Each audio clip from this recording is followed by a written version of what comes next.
Hi everyone, my name is Junwen and I had partnered with Kim Yang to produce this video in a bid to showcase an active cross-site setup of Microsoft SQL Server 2019 on AWS. The diagram you see here describes the overall architecture that we have set up on AWS. We had chosen to use AWS because it could provision the resources we need across different availability zones quickly, and developers can engineer it as and when with infrastructure as code. We are about to demonstrate how resilient Microsoft SQL Server 2019 could be across three different availability zones. After seeing the architecture diagram, the screen here is the AWS EC2 Console that I had actually logged in. On the right, you can see that we are residing in the region of Asia Pacific, Singapore, and this region provides us three different AZ options. For our scope, we have provisioned three VM instances in three different availability zones as indicated here. Asia Pacific 1A, Asia Pacific 1B, and 1C. These three VMs instances in three different AZs are actually the SQL nodes that I will be testing later. So now I will proceed to use RDP to remote access into the VM residing in the public subnet.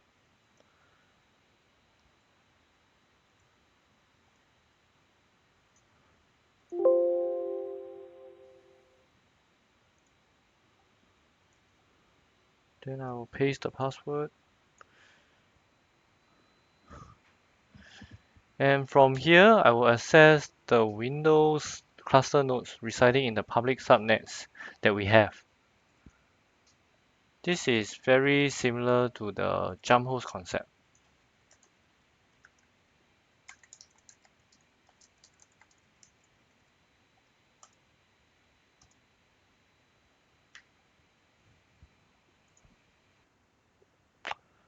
Now that I've logged into node 3, I will show you that this node actually joined domain tap2021.test that we have created ourselves for this project. Next, in the Windows Failover Server Cluster Manager, you could see that all three nodes in the same domain has formed a failover server cluster, which means any node failure will automatically fail over to the other server. Please note that the current host server is actually node 1 now. Later, I will do a shutdown to simulate a disaster. After we form the failover cluster, we then install Microsoft SQL Server 2019 on all three nodes and form a SQL Server cluster.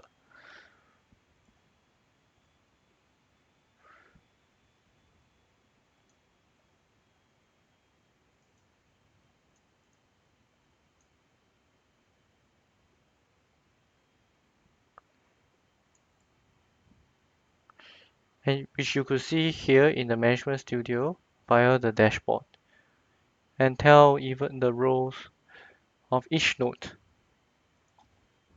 As part of the test, I will now show the process of replicating data over to VMs in different availability zones. I have a sample backup database that is 200 MB of data, and let's see how fast it takes for data replication after I restore the new backup database.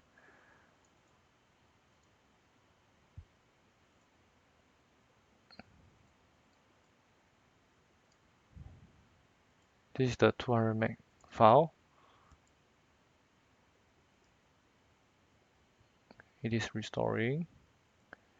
This is the new database, and in order to add it to the AG, I'll first need to back it up first. I'll need to change the properties to be full. Okay, once it's full, I can proceed to edit so that you will sync across. Full backup is required. Okay.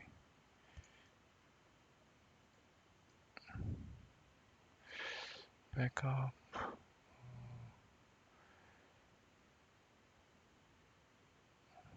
Okay. At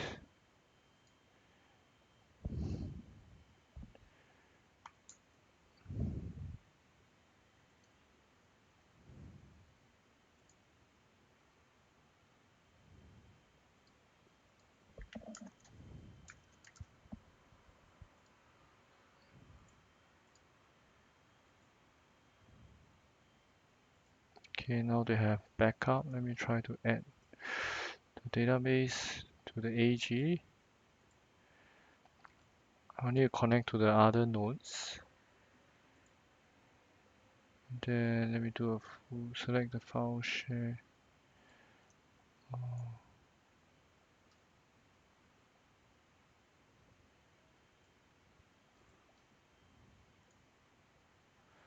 Next. Okay. Now that I have validated, finished. So right now it's going to be replicated to node 2 and node 3 that is on different availability zone. Let's take a look at the dashboard. So right now you could see that in the instance all the data has been synchronized. So if I connect it to it, you see that actually this table, all the tables are already there already. Yep, yep, all the data are in. Now, finally, Kim Yang and I created an app that comprises of both front-end and back-end services. The front-end fetches data from the back-end service, which is then connected to the AG listener of our SQL cluster here. And this is the front-end app that Kim Yang has created. It shows the customers table from our SQL Server. Now, before I proceed to simulate a disaster, note that node 1 is currently the host server and also the SQL primary replica. It's currently the host server node 1, and the IP address is as online is this one, which is node 1, and also SQL is the primary replica. I will now shut down node 1 using AWS EC2 Console right over here.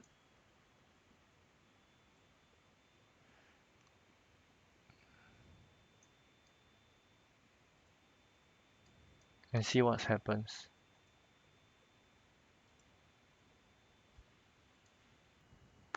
Now that it is stopped, now that node 1 is stopped, let's go back to our server and take a look.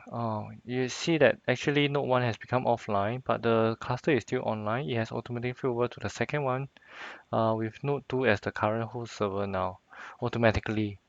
What about SQL? So in the cluster itself, let's check which one is the current primary.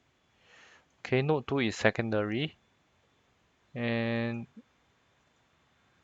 node 3 has become the primary uh, replica of the SQL cluster. If I check the dashboard, it says that node 1 is down and node 3 is the primary. Then let's take a look at the app. If I refresh it, since node 1 is down, you see that the node 2, there is still data is still here. And let's see whether I can write. Let me create 312 password 123.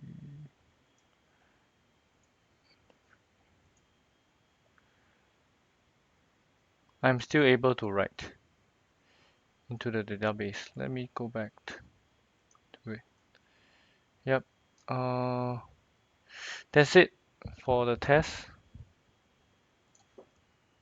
In all, we have showed you how we can replicate data across different availability zones via Microsoft SQL 2019. We also showed you that the app will not experience any downtime even when one AZ is down when refreshing the front-end web page. And all these are being done for a network performance up to 10 gigabit. And that is all. Thank you for your attention.